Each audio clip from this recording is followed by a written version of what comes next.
2007 in a variety of areas. In 2008, he did financial, since 2008, he has been doing financial restructuring and payments.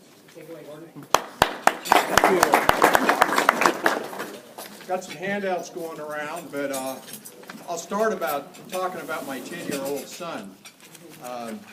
When you get older, sometimes you go back to the roots. So I took him back to where I grew up around North Platte, Nebraska for the rodeo this last summer. But before we went, I had to show him the TV show that I'd watched when I was growing up. Any of you ever watch Rawhide?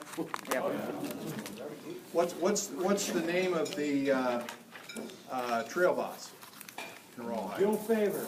Gil Favor. Clint Eastwood. Who's the ramrod, the foreman? Clint Eastwood. Clint Eastwood. How about the chuck wagon cook?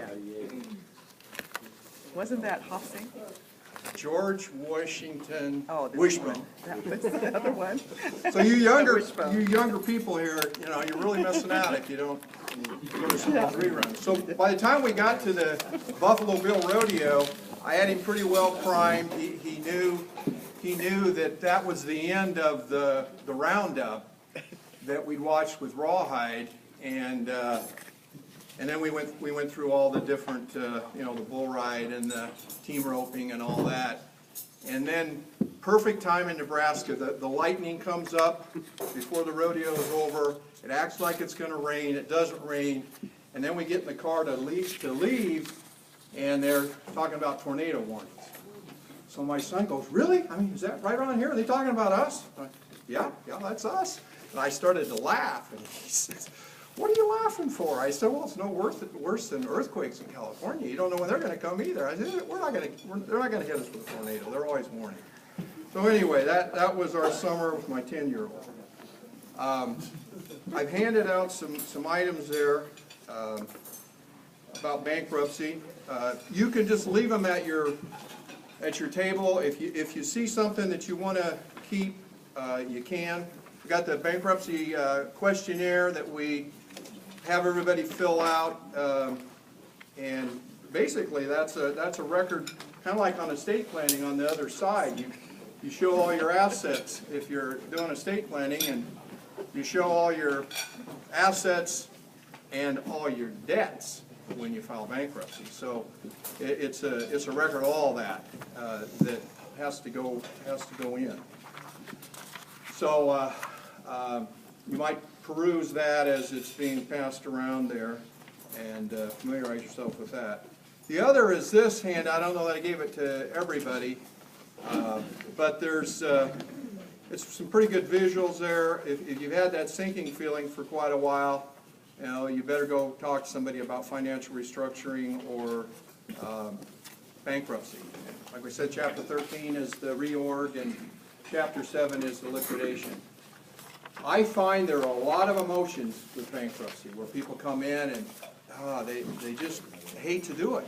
A lot of them it's not anything that they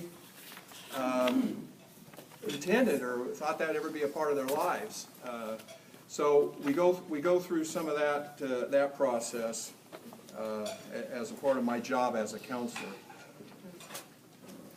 And then if you go on to the second page there, you'll see that I've described there's Chapter 7 and there's Chapter 9 and Chapter 11, which we don't do, but there's other chapters out there. There's a Chapter 20 that's a unique device that we use too. Chapter 12 is for family farmers. But what I say is I do the Chapter 7s and the Chapter 13s. And Chapter 13s, if you have a business, you almost always have to file a 13. Or if your income is beyond a level that is determined by a means test, and that's a data program that we put all the numbers through, and if you're high income, and that depends on the family size, family of 2, family of 4, if you have children at home, you can go a little bit higher, more like 100,000. If it's just mom and dad left, it's more like 70,000. That'll throw you into the Chapter 13. So if you keep on going, you'll see that you have to set up a plan if it's a 13, and you're in that plan for 3 to 5 years. You don't have a choice, it's one or the other. So the object is to free one from overwhelming debts. It's your right as an American. You know, we can, there are entrepreneurs that have succeeded and failed several different times, and there's a lot of famous people that file bankruptcy from Walt Disney on down, so the Marx Brothers. So keep that in mind. So at the end, it gives you the freedom to start over. So that's that. Questions? Flow chart here too, if you're taking a look at that. Yeah, Bill. This comes up occasionally when I'm doing my insurance reviews with people, and we're talking about liability limits, et cetera. And one of the questions that comes up all the time, almost every time, is if bankruptcy is their only option, does that mean they're going to lose their house? How often does someone mean, how frequently when you have someone go through this, do they actually lose the house? Well, it depends. You know, that's what lawyers always say. It depends. Is it a 1 out of 10 and 1 out of 100? Do they Well, literally lose the house?